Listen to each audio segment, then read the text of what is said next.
وقال النبي صلى الله عليه وسلم من صام رمضان ثم أتبعه 6 من شوال كان كصيام الدهر كله. صدق الله مولانا العظيم. درود شريف اللهم صل على سيدنا محمد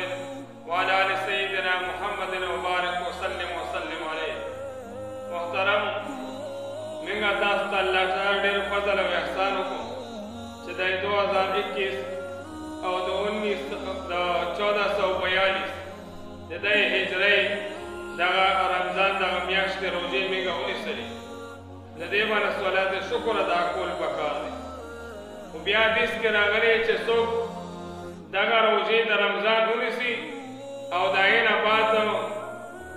وړوکې اختر د هغې میاشت کې د رمضان پسې چې کوم میاشت نو وړوکې اختر نه بعد هغه 6 ورځې روزې ونیسي دي. که متواترې نیسي که ځان له جدا جدا یې نیسي، یعنې میاشت کې یو ورځ چوټي کوي او بله ورځ روژه نیسي، نو دا هم ډېر بهتره ده. نو دا روزې ونیسلې د دې مثال داسې لکه چې ده ټول عمر روزې نیسلې، ځکه رمضان دغه میاشت د روزې په منزله یې 10 میاشتو شوې او دا 6 ورځې روزې چې ده ونیسلې دا په منزله یې 2 میاشتو شوې. نو کال کې چې دی د هغه 12 میاشتې، نو ده دا ښه چې لکه پوره کال د روزې ونیسلې، چې پوره کال د روزې ونیسلې نو دی دا ښه چې لکه دی کال کې دغه 6 ورځې روزې د رمضان روزې نیسي، دی دا ښه چې پوره کال د ده روزې، چې هر کال دی داسې کوي دا ښه چې دی ټول عمر د ده روزې. دا پکار دی چې موږ زنانه هم دې باندې عمل وکړو، دا 6 ورځې روزې د دې شوال په دې میاشت کې موږ ونیسو،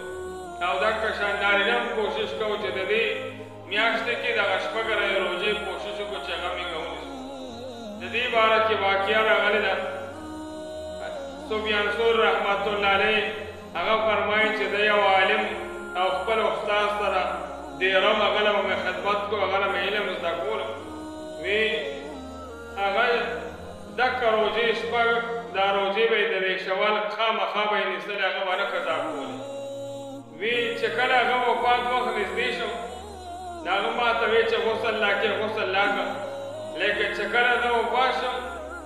نو چې جنازه هر څه وشي د ما قبر سره لږ ساعت کښېني، ما ته به سبق ووایي، ځکه قبر کې به زه یوازې تنها یم، چې د ما دې قبر کې 19 پیدا شي د هغې نه بعد بیا ته ځه. نو لهذا دا سنت طریقه هم ده چې قبر سره به لږ ساعت کښېني چې کله هغه دفن شي. نو دی وایي چې دا طریقه ما وکړه، د قبر سره کښېناستم، هغه هر څه وشو، هغه وفات شو، نو ما هغه دی چوټه راغله، زه اوده شوم، خوب کې ما ته دغه کس راغی، دا خپل استاد دی مولی په جنت په هغې نعمتونو په هغې باغونو کې دی ګرځي، خوشحالېږي، او ما ته وایي چې زه بس الله تعالی ما ته جنت راکړو، خوشحالۍ راکړې. ما ته چې په کوم عمل الله ته بخښنه وکړه، بیا هغه ما ته ووایي چې ما ته الله تعالی وایي چې ستا یو عمل کړی په هغې دې بخښم. وی زه حیرانه شوم، وی الله راته ووایي چې تا رمضان روزې به چې ونیسلې،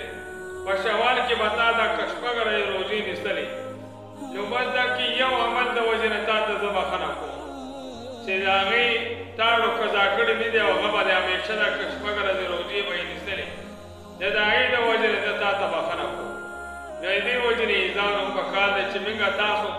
دغه روزې رمضان چې څنګه ونیسلې نو اوس راته دا 6 ورځې روزې اسانې چې موږ د هغې د نیولو کوشش وکړو،